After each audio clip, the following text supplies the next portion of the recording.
That familiar scratchy throat, the sneezing fit that just won't stop, that pile of tissues growing ever larger. We all know the common cold, right? Oh, absolutely. It Right. feels so, well, common, almost part of life. Exactly. We barely even think about what's really happening, but believe it or not, there's quite a bit going on behind those sniffles. There really is. What we often just shrug off is arguably the most common illness affecting humans. And it's not just one single thing causing it. Yeah. No, it's actually this huge range of different respiratory viruses. Right. And that's what we want to unpack today for you, our listener. We want to get into the real story without getting lost in jargon. Sounds good. So we're doing a deep dive into the common cold. Beyond just the symptoms, looking at the bigger picture. Okay, let's Yeah. start there. When someone says, I have a cold, what does that actually mean from a medical standpoint? Well, the official clinical definition talks about a mild, self-limiting upper respiratory tract infection. So, nasal stuffiness, runny nose, sneezing, sore throat, maybe a cough. Self-limiting, meaning it goes away on its own. Exactly. But it's also interesting. The common cold might be more of a cultural concept too, something we diagnose ourselves with based on those familiar feelings. That makes sense. I mean, growing up, everyone just knew you got colds from being cold. My grandmother was convinced of it. Oh yeah, that idea about cold exposure being the cause goes way back. It's a really persistent belief. But science says otherwise now. Right. Since around the 1950s, we've known that respiratory viruses are the actual culprits, and rhinoviruses are the most frequent offenders. Rhinoviruses. Got it. But here's a fascinating angle, the iceberg concept. What we experience as a cold is often just the visible tip. An iceberg. How so? Think about it. Most of the time when we encounter these viruses, our immune system fights them off without any symptoms at all. That's the huge hidden part of the iceberg underwater. Okay, asymptomatic infection. Precisely. Then, the common cold, with its mild symptoms, is like the bit sticking out of the water. But the same viruses can sometimes cause more severe illnesses like flu-like illness, bronchiolitis, even pneumonia, that's further down the iceberg, representing more serious outcomes. So even a simple head cold is caused by a virus that could, in theory, cause something worse. Exactly. It depends on the virus, the person, and other factors. And it's not just the typical respiratory viruses either. Oh. Yeah, sometimes even viruses we don't usually link to colds, like measles, or even some types of bacteria, can cause cold-like symptoms if they infect the upper airways first. Wow. Okay, so who are the main players in this virus lineup then? Well, the big groups are rhinoviruses. They're number one. Then you have coronaviruses, both the seasonal ones we've had for ages and, of course, the pandemic ones. Right. Then there's respiratory syncytial virus, or RSV, parainfluenza viruses, influenza virus itself, the flu, which can sometimes start like a cold, adenovirus, the pneumovirus, and bocavirus. It's quite a list. It really is. Some of those sound quite new, like metapneumovirus. That's the interesting part. Metapneumovirus was only identified in 2001, but studies showed it had actually been circulating for maybe 65 years before that. No way. Yeah. And human bocavirus, discovered in 2005, is now known to be a common cause of colds, especially in kids. It just shows we're still learning about these things, even something as common as a cold. Okay, so we know it's these viruses, but why does one person get completely laid out by a cold while someone else in the same house barely sniffles? It can't just be luck, can it? No, definitely not just luck. The virus is the trigger. But how it affects us depends on a whole host of other factors. People have been trying to figure this out for centuries, really. Let's talk about some of those. Crowding seems obvious, right? More people, easier spread. That's a logical assumption, yes. Close contact in places like schools, buses, offices definitely helps viruses transmit. Think about droplets in the air touching surfaces. Like we all learned during the pandemic. Exactly. But here's a slightly counterintuitive finding. Some studies suggest people who are more sociable might actually have slightly better resistance sometimes. The why isn't totally clear. Maybe more immune system training. Huh. That's unexpected. What about stress? That feels like a big one for a lot of us. Stress is definitely relevant. When we talk about stress here, it's usually that long-term feeling of demands outweighing your ability to cope. Right. And that kind of chronic stress can negatively impact the immune system. It might lower protective antibodies in your nose, for example. So yes, it can make you more susceptible to catching cold viruses, though it's often tangled up with other things like not sleeping well or eating poorly when stressed. Yeah, it all connects. What about smoking or alcohol? Smoking's pretty clear-cut. Yeah. It damages your airways, making you more vulnerable to infections, increases the risk. Makes sense. Alcohol. Alcohol is a bit more nuanced. Heavy drinking isn't good for immunity, obviously. But some research, interestingly, suggested that moderate alcohol consumption, particularly in non-smokers, might actually be associated with a lower risk of catching a cold. Really? That's surprising. Okay, let's talk immunity itself. That must be key. Absolutely central. Babies get some passive immunity from their mothers, which fades over the first year. Interestingly, the drop in common virus circulation during the pandemic actually meant some mothers had fewer antibodies to pass on. Oh, wow. And immunity to some viruses, like RSV, is notoriously short-lived. You can get it again. Which explains why we get colds repeatedly throughout life, doesn't it? It's not like we become totally immune. Exactly right. Two big reasons. Uh. First, there are just so many different viruses, especially all the rhinovirus types or serotypes. Mhm. Second, some viruses, like influenza and even rhinoviruses, can change slightly over time, antigenic drift. Like changing their disguise. Kind of, yeah. Enough so your immune system doesn't fully recognize the new version from past encounters. This is also a neat observation. Becoming a parent, especially having more kids, seems to boost resistance to developing symptoms, potentially separate from just having seen more viruses. More exposure therapy, maybe? What about biological sex or age? Do those matter? They do seem to play a role. Generally speaking, males tend to have more severe outcomes at the extremes of age, very young boys and older men. Women might have slightly higher risk during reproductive years. And symptom perception. I've heard jokes about the man flu. Well, there is some research suggesting men might rate their symptoms as more severe compared to women with similar viral loads. And women are often more likely to catch colds from sick kids, probably due to patterns of care and contact. And age itself. Age is a big one. Yep. Little kids get the most colds, maybe 6 to 8 a year on average. Adults average fewer, like 2 to 4. But the very young and the elderly are more vulnerable to serious complications because their immune systems are either still developing or declining.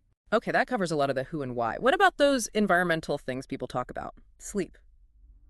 Seasons. Getting chilled. Sleep is definitely important. Studies have shown a clear link. Regularly getting less than 7 hours of sleep significantly increases your risk of catching a cold if you're exposed to a virus. Less than 7 hours. Noted. And seasons. Colds are worse in winter, right? We definitely see more symptomatic infections in winter and also in rainy seasons and warmer climates. The viruses circulate year-round, though. Why the peak? Lots of theories. Oh, like. Well, cold air itself, dry air, irritating airways. Maybe we huddle indoors more. One hypothesis is that breathing cold air might slightly inhibit the local immune defenses in your nose and throat. Okay. And the chilling thing, like going out with wet hair or getting your feet cold. Mom's favorite warning. Ah, yes, the classic. It's a very strongly held belief. But lab experiments haven't really backed out of just being cold doesn't magically create a virus. So it's a myth. Not entirely straightforward. The more plausible idea is that chilling the body surface might sometimes convert an existing subclinical infection, one you didn't have symptoms from yet, into a full-blown cold. How? The theory involves vasoconstriction blood vessels in your nose constricting due to the cold, which could potentially lower local immune cell activity just enough for a lurking virus to gain the upper hand. Interesting. So not causing it, but maybe letting it break through. Possibly, yeah. Yeah, Still debated. Now, what about nutrition and exercise? Always big topics. definitely. Vitamin C comes up constantly. It does. Okay, so basic good nutrition is obviously crucial for a healthy immune system overall. For vitamin C specifically. Well, large reviews suggest it doesn't really prevent colds for most people. It might slightly shorten how long a cold lasts if you take it regularly, or maybe if you take high doses right at the start. So not quite the miracle cure or something. Oh, Seems not for prevention in the general population. Vitamin D is another one important for health, yes. But the evidence for preventing colds in healthy adults is mixed. It might help more if someone is actually deficient in vitamin D. and exercise. Good or bad for colds? People often say moderate exercise boosts the immune system, while really intense exercise might temporarily suppress it. But linking that directly to catching fewer or less severe colds, well, large analyses haven't definitively confirmed that exercise changes your cold risk or severity much. It's complex. This is all fascinating. Okay, so a virus gets past all these defenses and factors. It's in. What actually happens inside us to cause the sore throat, the runny nose, the aches? Right, so the virus starts infecting cells in your upper respiratory tract, nose, throat. This immediately triggers your body's first line of defense, the innate immune response right there in those tissues. Is that the first sign, that little tickle? Often, yes. Those very early prodromal symptoms, feeling a bit off, scratchy throat. Then things usually ramp up into two main types of symptoms, Mm. systemic and local. Systemic, meaning affecting the whole body. Exactly. That's your fever, headache, muscle aches, fatigue, sometimes even mood changes. These are mostly caused by signaling molecules called cytokines. Cytokines. Yeah, things like interleukins, TNF-alpha. Your immune cells release these when they detect the virus's genetic material. They travel through your bloodstream and trigger these body-wide effects. It's like the body sounding a general alarm. Okay. And the local symptoms, the nose and throat stuff. Those are driven more by local inflammatory mediators. Key players are bradykinin and prostaglandins. Brady, what? Bradykinin. It's produced locally and acts on blood vessels, making them leaky and on nerves, causing pain, so it contributes significantly to sore throat, sneezing, runny nose, and congestion. And prostaglandins. They're another group of chemicals generated during inflammation. They also contribute to sore throat pain, nasal blockage, cough reflex, and that watery nasal discharge. They also play a part in the systemic stuff like aches and headache too. So it's really your body's reaction to the virus that causes most of the misery. Wow. So our own defense system is making us feel terrible while fighting the invader. A real double-edged sword. Absolute. Okay, so we feel awful. What can we actually do? What are the treatments?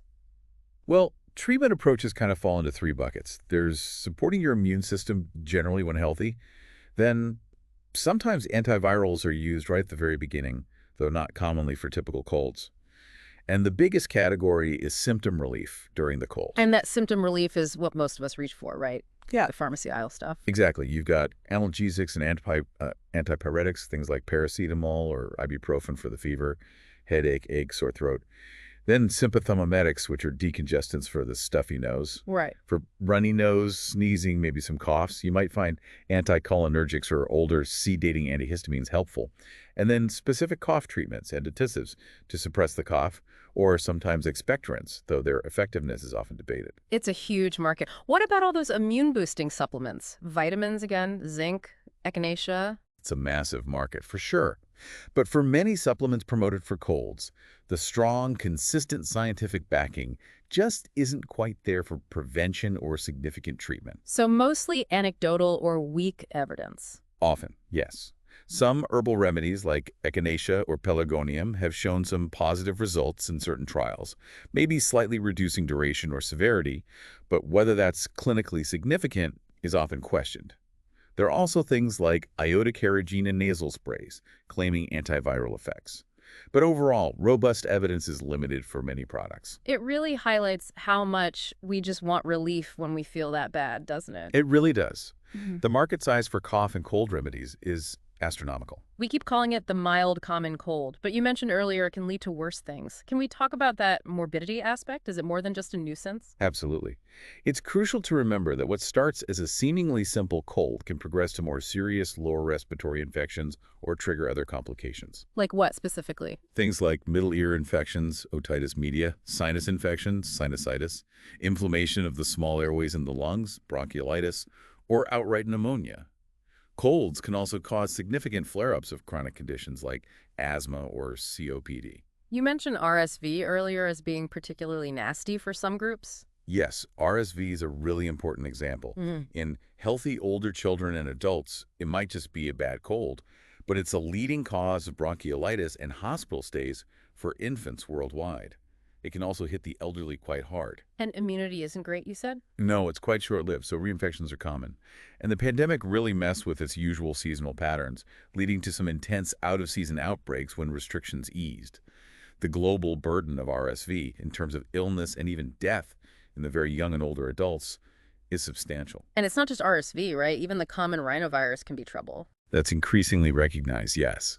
We used to think of rhinoviruses as just causing the sniffles, but we now know they are a major trigger for asthma exacerbations, and they can definitely cause significant lower respiratory tract illness, especially in vulnerable individuals. So even the common cold virus isn't always benign. Not always, no. Yeah. The potential for morbidity is definitely there. Okay, given all these different viruses and the potential problems, is there any hope for preventing colds with vaccines? It seems like the ultimate goal. It's the dream, isn't it? But it's incredibly challenging precisely because there are so many different viruses that cause cold symptoms, hundreds of rhinovirus types alone. So making one vaccine to cover everything is difficult. Extremely difficult, maybe impossible with current approaches. That's why vaccine efforts have mainly focused on the viruses that cause the most severe disease and mortality, like influenza and RSV. We have annual flu shots, obviously. And you mentioned an RSV vaccine was recently approved. Yes, for older adults, which is a huge step forward after decades of failed attempts, that's really significant progress. Could the technology used for COVID vaccines help here? The mRNA vaccines. That's a definite possibility. The success and speed of mRNA vaccine development has certainly opened doors. It might offer new strategies for tackling other respiratory viruses, perhaps even multivalent vaccines targeting several viruses at once, maybe even some common cold viruses eventually. It's an active area of research. That offers some hope for the future then. Okay, so as we wrap up this deep dive, what are the key takeaways you think we should leave our listeners with? I think the first thing is just appreciating that the common cold isn't one single entity. It's a syndrome, a collection of symptoms caused by a vast array of different viruses. Right, not just the cold virus. Exactly. Second, while it's usually mild, don't underestimate its potential. Even mild upper respiratory symptoms can sometimes lead to serious illness, particularly in babies, the elderly, or people with underlying health conditions. Important context. And maybe it's interesting to distinguish it from allergies, like allergic rhinitis. Both cause runny noses, sneezing, etc. But the underlying mechanism is different. Histamine plays a bigger role in allergies, while things like bradykinin and prostaglandins are more central to cold symptoms. Ah, okay, different triggers, different mediators. Precisely. So ultimately, the common cold is far more complex and potentially impactful than its name suggests. And ironically, the COVID-19 pandemic, while devastating, has massively spurred research into all respiratory viruses, which might reshape how we view and handle even the common cold in the future. Some even speculate COVID-19 itself might eventually just become another common cold virus. A fascinating thought. It really shows how much is still evolving. So the next time you feel that telltale tickle, maybe pause and think. It's not just a simple bug. It's a whole complex interaction. It really is. A dance between countless viruses and our own body's defenses. And that leads us perfectly to our final thought for you to ponder. Given this huge number of cold viruses, their constant evolution, and the new insights from recent years, what truly innovative or maybe even surprising approaches to preventing or treating these common infections might we see emerge down the road, perhaps going way beyond just symptom relief?